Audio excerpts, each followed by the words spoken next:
Harvey Bernard Milk est une figure emblématique de l'histoire des droits civiques aux États-Unis, une icône qui a changé le visage de la politique en devenant l'un des premiers hommes ouvertement gays élus à une fonction publique aux États-Unis. Sa vie, aussi fascinante que tragique, est un témoignage de courage, de résilience et de dévouement envers une cause qui, à son époque, était encore largement marginalisée. Cette histoire incroyable, véritablement poignante, est un récit de lutte, d'espoir et de tragédie qui résonne encore aujourd'hui. Harvey Milk est né le 22 mai 1930 à Woodmere, dans l'État de New York, dans une famille juive de la classe moyenne. Ses parents, William et Minerva, étaient des commerçants respectés. Harvey était un enfant curieux, intelligent et enthousiaste, mais il était aussi conscient d'être différent. Dès son adolescence, il prenait conscience de son orientation sexuelle, une réalité qu'il cachait soigneusement dans un monde où l'homosexualité était stigmatisée et même considérée comme un crime. Cela a façonné une grande partie de sa personnalité, le rendant réservé sur certains aspects de sa vie, mais aussi déterminé à surmonter les défis sociaux auxquels il était confronté. Après le lycée, Harvey a étudié les mathématiques et l'histoire à l'État de New York, obtenant son diplôme au Albany State College. En 1951, il a rejoint la marine américaine, où il a servi comme plongeur et officier sur un navire de sauvetage.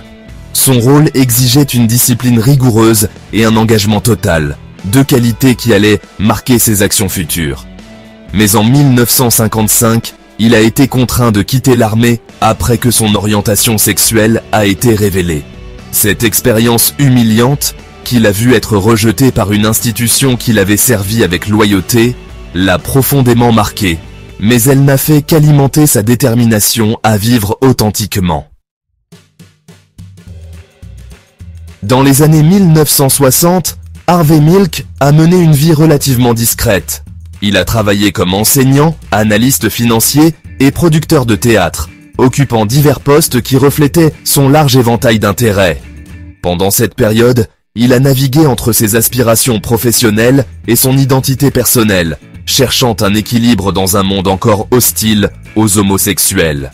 Mais ce n'est qu'à la fin des années 1960 qu'il a commencé à embrasser pleinement son identité, influencé par l'élan de liberté et de changement social de l'époque. Les mouvements pour les droits civiques, la révolution culturelle et les manifestations contre la guerre du Vietnam ont tous contribué à son éveil politique. En 1972, Harvey Milk a déménagé à San Francisco avec son partenaire de l'époque, Scott Smith. C'était une ville en plein essor culturel, un refuge pour la communauté LGBTQ+, en quête de liberté et d'acceptation. Harvey, qui avait trouvé en San Francisco un lieu où il pouvait vivre ouvertement, a rapidement pris conscience des défis auxquels la communauté LGBTQ+ était confrontée, notamment la discrimination, la violence et le rejet social. Il a décidé de s'impliquer activement pour améliorer les conditions de vie des personnes marginalisées. Harvey et Scott ont ouvert une boutique de photographie sur Castro Street, un quartier rapidement devenu le cœur de la communauté gay de San Francisco.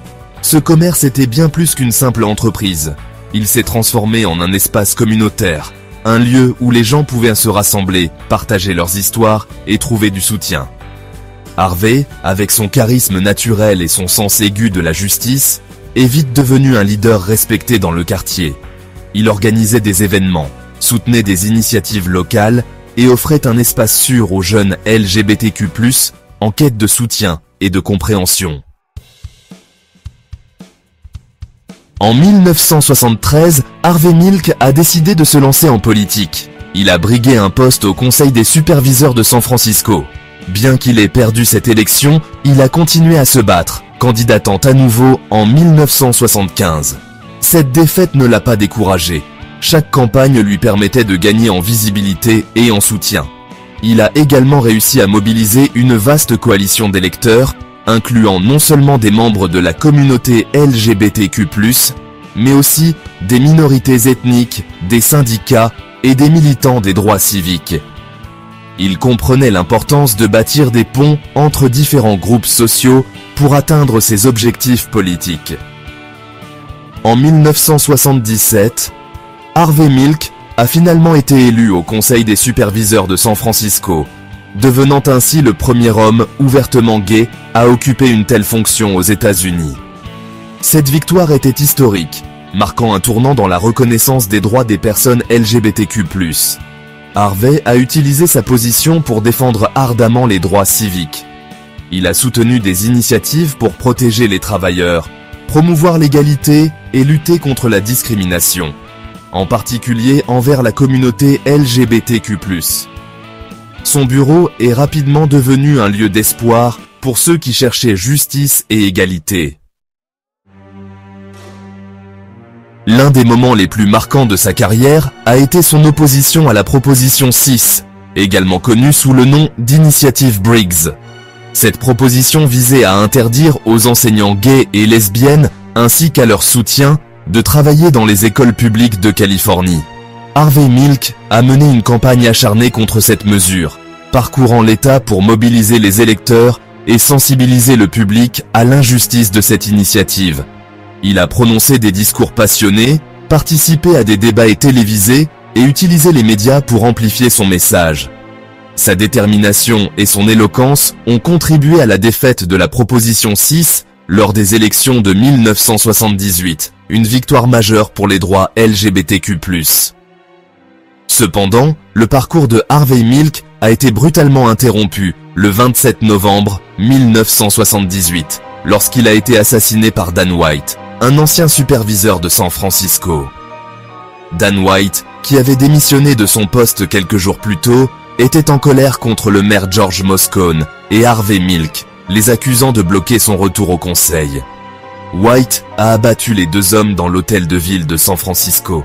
La mort de Harvey Milk a provoqué une onde de choc à travers le pays. Des milliers de personnes ont participé à une veillée aux chandelles dans les rues de San Francisco pour lui rendre hommage. Son assassin, Dan White, a été jugé et reconnu coupable d'homicide volontaire, mais il a reçu une peine légère de 7 ans de prison. Une décision qui a suscité la colère et l'indignation de nombreux militants des droits civiques. Cet événement a donné lieu aux émeutes de la Nuit Blanche, où des milliers de personnes ont exprimé leur colère face à l'injustice perçue du verdict. Le procès de Dan White a également mis en lumière un concept juridique controversé appelé la défense Twinkie. Les avocats de White ont affirmé que son jugement avait été altéré par une consommation excessive de sucre, symbolisée par les Twinkies qu'il aurait mangés. Bien que cette ligne de défense ait été largement ridiculisée, elle a contribué à réduire la responsabilité perçue de White dans ses actions. Malgré sa mort tragique, l'héritage de Harvey Milk continue d'inspirer des générations. Son courage et son dévouement ont ouvert la voie à une plus grande acceptation et égalité pour les personnes LGBTQ+. En 2009, Harvey Milk a été honoré à titre posthume par le président Barack Obama avec la Presidential Medal of Freedom, l'une des plus hautes distinctions civiles aux États-Unis. Cette même année, un film intitulé Milk, réalisé par Gus Van Sant et interprété par Sean Penn, a contribué à faire connaître son histoire à un public encore plus large. Aujourd'hui, Harvey Milk est célébré comme un symbole de courage et de changement social. Des écoles, des rues et des places portent son nom à travers les États-Unis, témoignant de l'impact durable de son combat.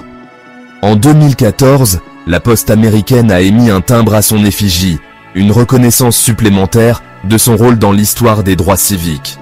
L'histoire de Harvey Milk est celle d'un homme ordinaire qui a eu le courage extraordinaire de se battre pour ce en quoi il croyait. C'est une histoire de lutte contre l'injustice, de triomphe face à l'adversité et de détermination à changer le monde. Et bien que sa vie ait été tragiquement abrégée, son impact demeure, rappelant que chaque voix compte et que le courage peut changer l'histoire. Aujourd'hui, son héritage se reflète dans chaque progrès réalisé pour les droits des LGBTQ+, rappelant que le chemin vers l'égalité est long mais possible avec des voix comme la sienne. Merci d'avoir regardé cette vidéo jusqu'à la fin. Si cette histoire incroyable vous a plu, n'oubliez pas de laisser un like et de vous abonner à la chaîne pour ne rien rater. Je poste une nouvelle histoire fascinante tous les jours, alors à demain pour une nouvelle aventure incroyable.